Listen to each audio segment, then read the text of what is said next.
Hi, I'm Tina Ann Middleton, author of the Forceville series.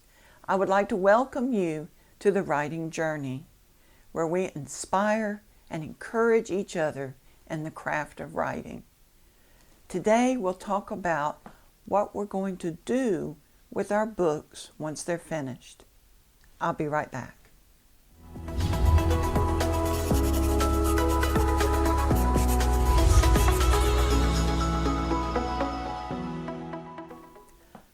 Before we begin, I would like to encourage you, if you enjoy these videos, please subscribe to my YouTube channel, The Writing Journey.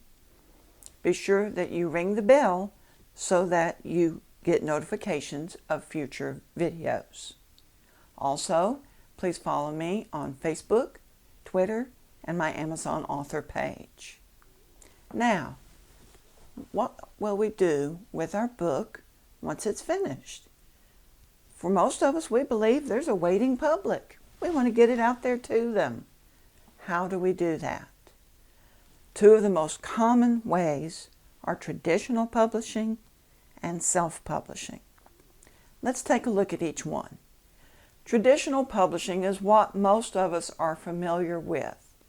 You finish your manuscript, you think it's finished, you send it in to various agents in the hope that one of them will really like what you wrote. Finally, an agent says, yes, I like it, I'm interested, and you're signed up with an agent, right? And then they send it to a publisher and it goes from there. Now, like I said, most of us are familiar with the traditional publishing. It can take a while, but there is the security of knowing you have a publishing company behind you.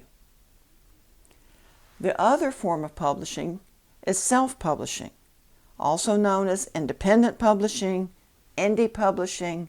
It's a growing field, and many writers are starting to go with that.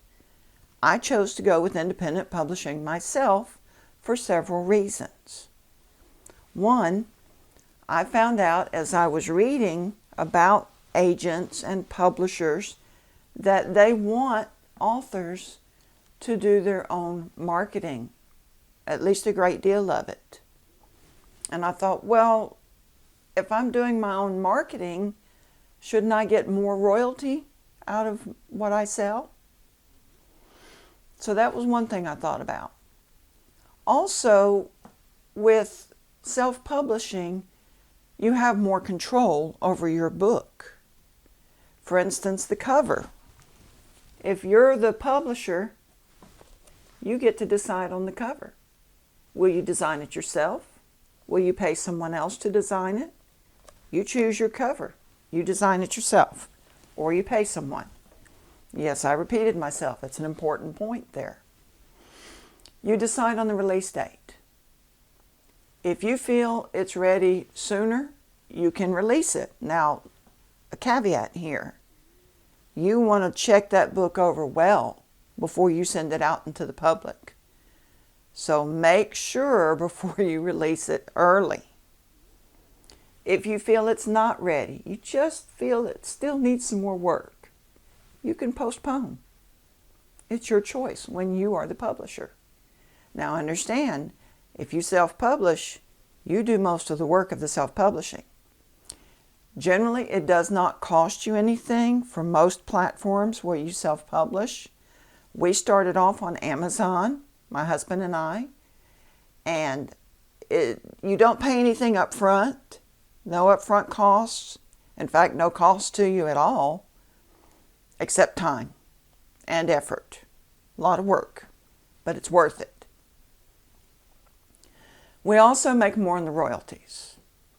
And what you want to do when you choose a self-publishing platform, whether it's Amazon, Kobo, Barnes & Noble, and there are various others, go to their website and read what is involved with self-publishing with them, and find out what your royalties will be for print books, for ebooks. So that is something that you want to check ahead of time. It is an ongoing process. in learning. We've been doing it for, we released my first book at the end of May of 2020. But we were reading up on it before then. Plus, a year or so before, we had self-published my 2 smaller books, Nikki Dog and Love and Grace. Now, we made a lot of mistakes in that first go-round that we learned from when we did the novels. Let's move ahead, though, to resources for you, whether you decide to go with the traditional publishing or the self-publishing. One that I found very useful to me is Steve Laub's book, The Christian Writer's Market Guide. And this is a guide he releases each year, so there's updated information with each one. It tells you about publishers, agents, editors, independent publishing companies. I think it even has a section about if you want to write for greeting cards. Magazines. It tells about magazines, what kind of work they're looking for. So we have provided a link in the description below. Check it out. It's a really good book. There are so many videos on YouTube from different people who can tell you about self-publishing. Now, one that we found extremely helpful was Dale Roberts' series.